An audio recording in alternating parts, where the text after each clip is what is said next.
The judicial tribunal looking into sexual harassment allegations against Eastern Cape Judge President Selby Mbenenge has heard how he changed his mind about a mediation meeting with his accuser, Andiswa Mengo. The junior secretary has accused him of making sexual advances between June 2021 and November 2022. Linda Mnisi has been attending these proceedings and will share with us some highlights of today's cross-examination. Linda, so the mediation is a key part. We'll get to it in the second instance, but he has also denied sending explicit sexual photos of himself.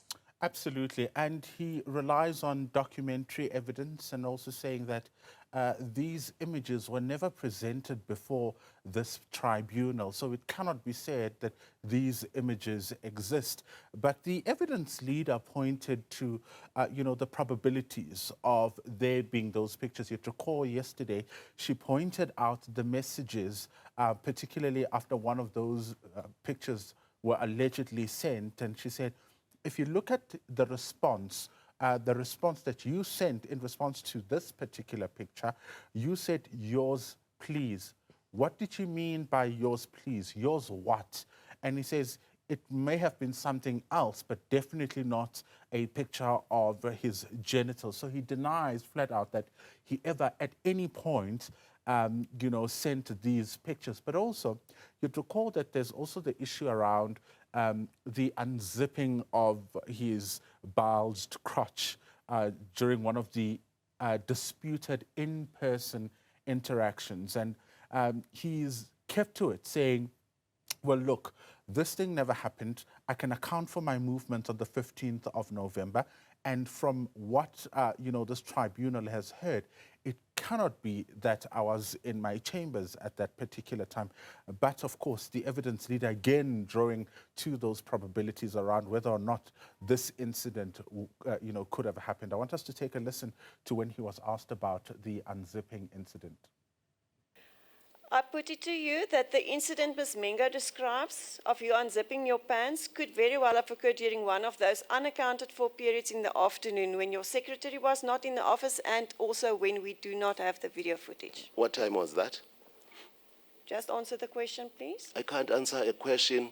It could have happened. It did not happen. The issue is whether it happened. It did not happen. And on the objective facts that we have thus far, I think it's demonstrably clear that it did not happen. You can repeat this 200 times. It's not going to change the situation. This is becoming malicious. And we saw this quite starkly yesterday as well, Linda, where he's asking Advocate Skeepers for chapter and verse on some of the questions that she's putting to him about dates and times and the specifics. How well has that gone in terms of lining up with Mengo's version? Well, you'd recall that there are quite a number of messages here. If you remember the testimony of the gender-based violence expert, Dr. Lisa Vetten, she pointed at about 47 WhatsApp conversations that spread throughout that particular period that is stipulated and that you mentioned in your intro. And what, the JP wanted to know were making references, which is seemingly, a big part of his testimony, wanting to cross-reference whatever is being spoken about to say where, at what time. Let's look at that. It seems this is the strategy he had probably employed in going into, his testimony. It's not only in cross-examination, he dealt extensively with his version during the evidence in chief. You'd recall that he was given the time, which was something very unusual in leading of evidence, where the witness is given time, they are just led on one question and they go on and they demonstrate, painting a picture of their version. Yeah. But at the heart of his testimony really is that the WhatsApp conversations exist. I never sent pictures of my genitals, but all of this was sensual. Why did it happen? I wanted a romantic relationship with Ms. Mengo. But again, you'd recall that he was asked about his marital status, something that really he didn't take well, because the argument there, according to Advocate Skeepers, who's the evidence leader, not so much about him being a married man, but the possibilities of him wanting a romantic relationship, when the conversations are sexually charged, right? So the argument is that you couldn't have wanted a romantic relationship when you're already married. It seems you wanted a sexual relationship, and that's why she even took him through, the first interactions that he had with Andiswa Mengo. The first day, we see, the crossing of the lines, of the boundaries, of the professional boundaries, talking about, personal issues. And then later on the very same day, it escalates to asking for pictures, right? And that's where you would have seen him explaining that when she allegedly sent the picture, which is also a disputed part, when she sent her picture, I then asked her to remove the top part, and he was asked, what did you want to see when you asked her to remove the top part? Yeah. Because her version is that you wanted to see her body, and this is on the first day that you started talking, and he says, well, I wanted her to take off her jacket. She was wearing a jacket in that picture, and I wanted to see her structure. So the argument here is about whether or not, he wanted a sexual relationship or a romantic relationship. Let's talk about the mind change around the mediation meeting. So one of the disputed issues, or not even disputed, but one of the issues that came out today is why exactly he did not attend a mediation meeting that was supposed to happen when the sexual harassment allegations emerged.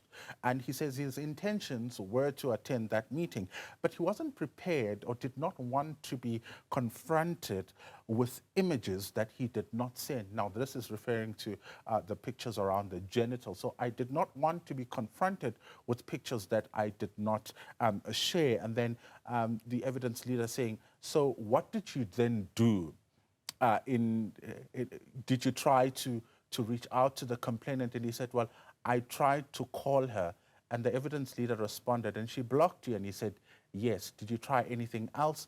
And then, of course, he said, no, he didn't try anything else. So really pointing out to the fact that there was supposed to be perhaps a mediation meeting between the parties, but that didn't go well because the judge president changed his mind in light of the allegations of the images that he says he did not send.